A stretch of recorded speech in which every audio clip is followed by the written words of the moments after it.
If you've ever stared at a blank page while trying to write learning objectives, you are not alone.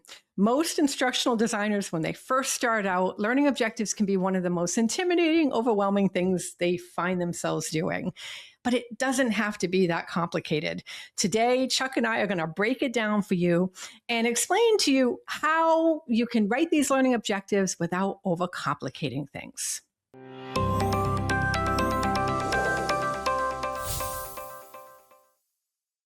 Chuck, I remember when you first taught me how to write learning objectives. It was my first class in graduate school. You were my first instructor. And God, did I struggle with this.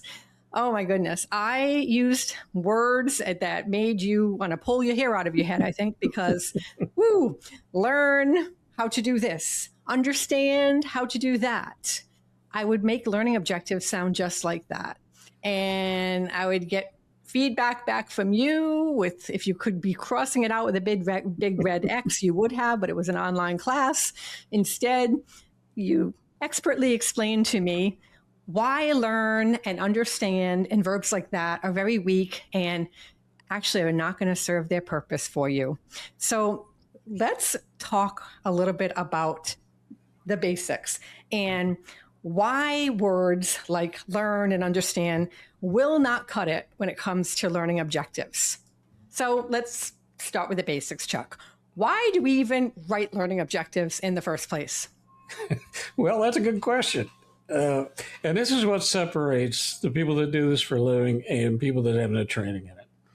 And this is one of the foundations and probably one of the most important things you can do in the learning design process. And the other thing about it is many times learners never see these. The people who take your courses may never taste these in any way. It's just something that is behind us, behind our little curtain as instructional designers that helps us build a course.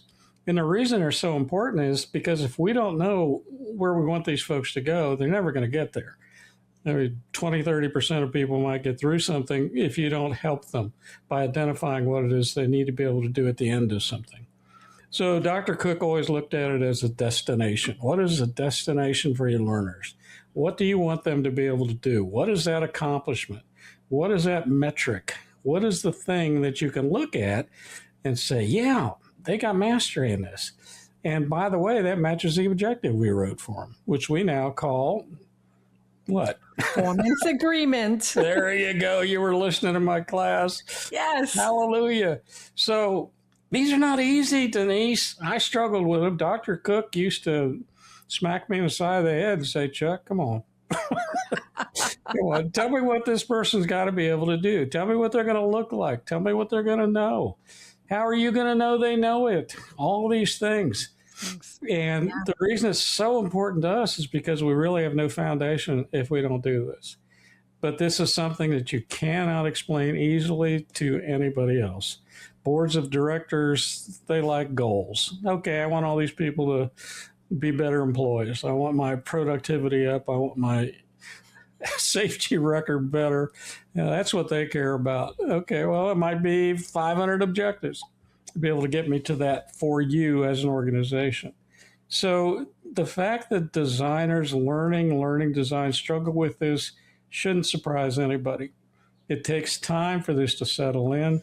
It takes time for us to realize that learn and understand and success and all these other verbiages that we use aren't good enough for the level of perfection that we need when we design and write these objectives.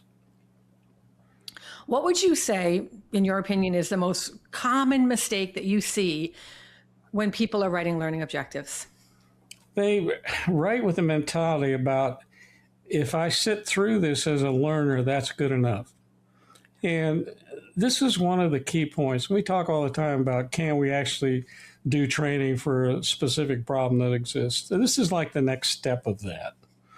Okay, is there really something that we're going to accomplish in this particular learning episode? And this is what separates poster sessions and just general keynote adventures that you and I both do and all these other things. They are not learning. You're sharing information, you're motivating, you're doing whatever, but they aren't learning events. And one thing I see all the time is folks think that making a presentation is a learning event. It is not.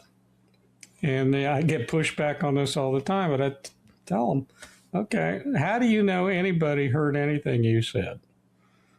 Can you tell me where the mastery is? Can you tell me what they're doing now that they couldn't do before they got there? And if you get over that professional leap of faith to say, okay, I have to first define a learning event, then I have to fit in my population what I expect them to do. So one thing I see very early is people think everything is learning, and it's not. It's presentation, it's broadcasting, it's all of these things. But is it really learning? Is it a learning event the way we describe it as professionals? And if you can make that judgment, then you have the foundational strength of that knowledge to build from to go, okay, no, it isn't. So why don't I just do the best I can? I'll be entertaining. I'll present lots of information. Some people will walk away with it. If there are questions or things they don't understand, I'm not going to be able to really fix that because we have no mechanism for that with a presentation. If I have a learning event, we're going to talk about it. We're going to practice it. We're going to have some metric to look at evaluation. And we're not going to let people leave without knowing where they stand. And if we need to help them from there, we can do that. And then you build from that. And that's a great thing. Yeah. You know, so for folks who may be wondering, well, gosh, am I writing weak objectives? And you're questioning yourself right now, like maybe I don't know what a weak objective is. What does that actually look like and mean? I can give you a perfect example because I see this a lot in my learners in the beginning before they go through the learning event. And that is maybe they might write a learning objective that says that their learner by the end of their workshop should be able to learn how to lay brick to a line. So I always ask, okay, how do I know that they have learned how to lay brick to a line? And I get a bunch of answers. Well, because they're doing it, they're demonstrating it. And I say, bingo, they've demonstrated it. So what should your learning objective actually be? What would be a stronger way to put that so you could evaluate it and assess it? Maybe it's demonstrate how to lay brick to a line. And the light bulbs go off because they say, oh my gosh, yeah, I can actually measure or observe that at this point. And then you know if they've mastered it because they have demonstrated to you that they can lay brick to a line. It's to me that was like that you put that light bulb in my head with a different type of an example because I'm not a bricklayer. But then now that I'm in the bricklaying, train the trainer type of format now, I use that all the time. And it's like the light bulbs go off and then they get it. Yeah, and that's so true. And this says a couple of things. First of all, is if someone doesn't tell you about these things, you're never going to know it. So people that are teachers, whatever they happen to teach, we talk about apprenticeship a lot because we love apprenticeship. I mean, it's one of my favorite content areas, but it's probably 10% of my work. We just talk about it out here because it's a good example of hands-on and all the other things that we like about objectives. But for people that have never had training in this field, across the board, so I see this in MDs, I see this in lawyers, I see this in every professional capacity that you could possibly have education and training in.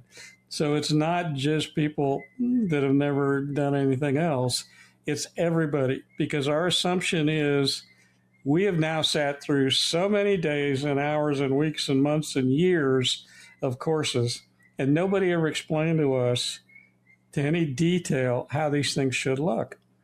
And when you have an environment where subject matter experts are the ones that are generally teaching these things, most of them don't have any training experience. So do you want to take something in computer science from someone who's in IT? Maybe, right, if they've been trained. Or an apprenticeship. Do you want to learn from someone who works on a job that's never really had an opportunity to teach apprentices? Or as an MD, look at them doing rounds with people that are residents. And they're working with groups of, who knows, PAs or whatever. And they're doing their clinicals. Do they know how to interact with them so that they can adequately and expertly judge whether they have mastery of what they're teaching them? And one thing I noticed with MDs is when the light bulb goes off with them, it changes the whole way they look and how they teach. So, and we define teaching as going into a room and doing clinicals, going into a lab and looking at things. Those are all teaching and learning experiences. And once you set that framework, then you back up and say, okay, this is how you make that better.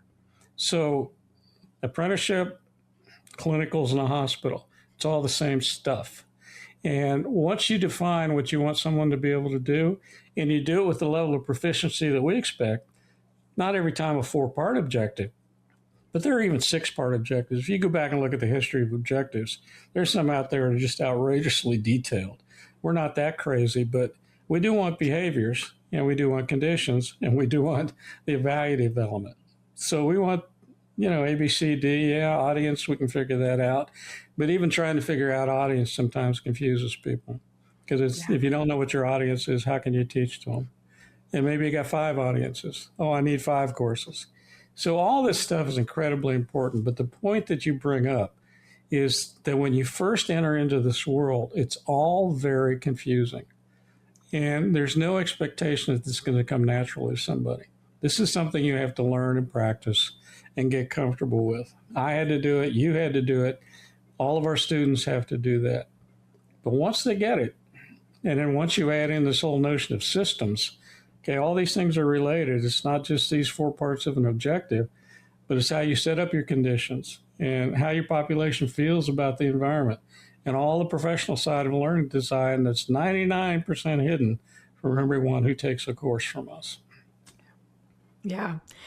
One last question. So if somebody is watching this video right now and they have to write learning objectives tomorrow morning, what's one piece of advice that you would give them? Tell me and describe exactly what you want them to be able to do at the end of that course, at the end of that learning experience, and be very detailed about it. So they should be able to do X, Y, and Z to this level of proficiency. And I will give them these things to be able to do that. And if you can think about those things, but especially what is the behavior and how are you going to see if they have reached mastery, you're way down the trail. You're ahead of 90% of the people that put together courses. If you can just do those 2 things. Yeah. All right. Well, thanks so much, folks, for tuning in to this latest video on instructional design from the ground up. We will see you in the next video.